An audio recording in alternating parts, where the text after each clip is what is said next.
Cuy, bayangin lo lagi jalan di pusat kota Tel Aviv, tiba-tiba langit malam yang gelap gulita berubah jadi layar bioskop sci-fi paling brutal yang pernah lo lihat. Bukan kembang api bro, ini hujan kematian berskala masif yang bikin satu negara bener-bener freeze ketakutan. Selamat datang di momen paling gila dalam sejarah perang modern abad 21. Ketika langit Timur Tengah benar-benar menyala dan ratusan rudal mematikan Iran head-to-head nabrak rudal pencegat Israel tepat di atas awan Tel Aviv. Dulu, kita sering dengar dongeng kalau sistem pertahanan udara Israel kayak Iron Dome atau Arrow itu semacam tameng gaib pelindung kota yang mustahil ditembus. Well, buang jauh-jauh mitos itu. Di bulan Maret 2026 ini, teknologi pelindung miliaran dolar itu akhirnya dipaksa berlutut. Hujan peluru raksasa dengan teknologi gila sukses ngerobek payung udara Israel, ngehantam jantung kota, dan ninggalin kerusakan parah yang bikin dunia nahan napas. Gimana ceritanya kota seaman Tel Aviv bisa porak-poranda? Kenapa rudal-rudal ini mendadak nggak bisa ditangkis? So, siapin cemilan lo, kencengin seatbelt lo, karena kita bakal bedah tuntas insiden mengerikan Operasi True Promise 4 yang bikin dunia ketar-ketir. Oke, kita rewind dikit biar lo paham konteksnya. Kenapa tiba-tiba Iran ngamuk sejadi-jadinya? Bulan Maret 2026 ini adalah puncak dari gunung es yang meledak gara-gara kejadian akhir Februari. Waktu itu, koalisi AS dan Israel ngegelar Operation Roaring Lion dan ngehajar Teheran abis-abisan, yang fatalnya menewaskan pemimpin tertinggi Iran, Ayatullah Ali Khamenei. Boom!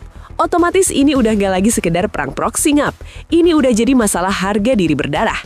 Di bawah komando baru, Iran langsung mencet tombol merah.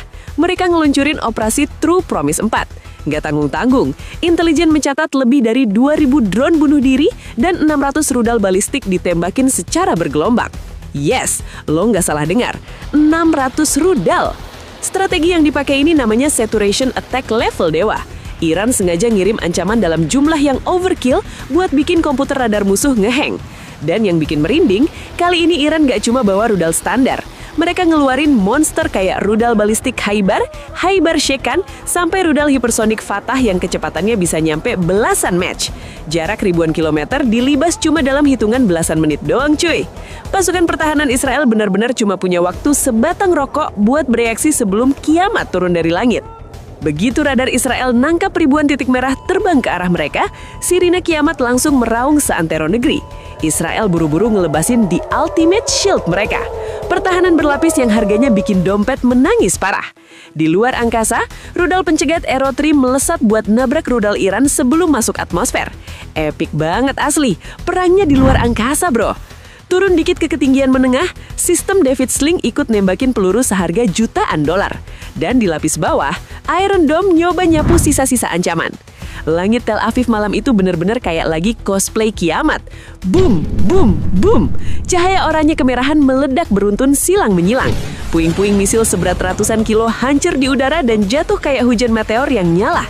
Suara ledakannya saking kerasnya, kaca-kaca gedung pencakar langit di Tel Aviv pada pecah berantakan. Warga yang ngerekam dari balkon pada jerit-jerit ketakutan sebelum lari ke bunker. Pure cinematic chaos. Stop bentar ngap. Sebelum kita masuk ke plot twist paling gila di mana tameng miliaran dolar ini akhirnya error dan rudal-rudal mematikan itu sukses ngehantam tanah Tel Aviv, gue mau ngingetin lo buat support channel ini dulu nih. Buruan klik tombol like di bawah, jangan lupa subscribe dan nyalain loncengnya biar lo nggak ketinggalan update geopolitik terpanas dari kita. Udah? Mantap jiwa. Coba komen di bawah, menurut lo dengan teknologi sehebat apapun, apa manusia beneran bisa bikin pertahanan yang absolut alias nggak bisa ditembus? Let's discuss. Yuk, kita gas lagi ke bagian ngerinya. Nah, ini dia, rahasia kenapa Tel Aviv akhirnya jebol parah banget di bulan Maret 2026 ini.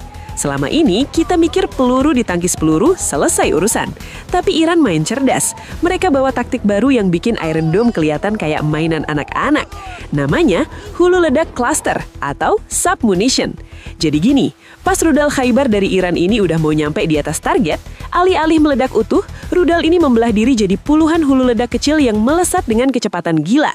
Bayangin, lo lagi nyoba nangkap bola basket, tiba-tiba di depan muka lo bola itu pecah jadi 50 kelereng tajam yang terbang ke segala arah. Komputer Iron Dome langsung overload. Radar bingung mau lock target mana duluan. Akibatnya, Tembus cuy, nggak tanggung-tanggung. Laporan resmi dari Tel Aviv nyebutin kalau puluhan bangunan komersial dan sipil di pusat kota hancur lebur. Lebih dari 200 warga harus dievakuasi darurat di tengah malam karena tempat tinggal mereka rata dihajar peluru klaster. Di pinggiran kota kayak daerah Yehud, dampaknya lebih tragis. Hantaman rudal subamunisi ini merenggut nyawa pekerja sipil dan melukai banyak orang. Di Beit Shemesh dekat Yerusalem, rudal bahkan ngehantam tempat perlindungan alias bunker. Bukti kalau ngumpet di bawah tanah pun belum tentu jamin lo aman. Bahkan, fasilitas energi strategis di Tel Aviv dilaporkan kena hantam telak. Ledakan gila di stasiun bahan bakar bikin kebakaran hebat yang memicu pemadaman listrik massal. Kota metropolis yang tadinya gemerlap itu mendadak mati lampu, gelap gulita cuma diterangin oleh api dari reruntuhan dan sisa rudal yang kebakar. Bener-bener malam yang bikin trauma seumur hidup. Kerugian finansial? Jangan ditanya. Dari peluru pencegah yang dibakar sampai infrastruktur yang hancur, kerugiannya nyentuh triliunan rupiah cuma dalam satu malam. So, apa pelajaran berharganya cuy? Tragedi berdarah di Tel Aviv Maat 2026 ini benar-benar ngerubah buku panduan Perang Dunia. Sistem tameng pelindung paling mutakhir apapun terbukti punya limit. Kalau lo terus-terusan digempur pakai kombinasi swarm attack dan inovasi cluster warhead, sekuat apapun payungnya, pasti bakal robek juga. Dan sekali robek, damage-nya langsung nusuk ke jantung kota. Eskalasi ini juga ngasih warning keras buat kita semua. Konflik ini udah nggak gertak sambal atau perang proksi main-main. Kalau aksi balas dendam antar negara raksasa ini terus berlanjut, aroma Perang Dunia Ketiga udah benar-benar kecium tajam. Dan pastinya, krisis energi dan ekonomi global bakal ngefek kehidupan kita semua sehari-hari. Gimana tanggapan lo bro? Apakah Israel dan AS bakal ngelancarin serangan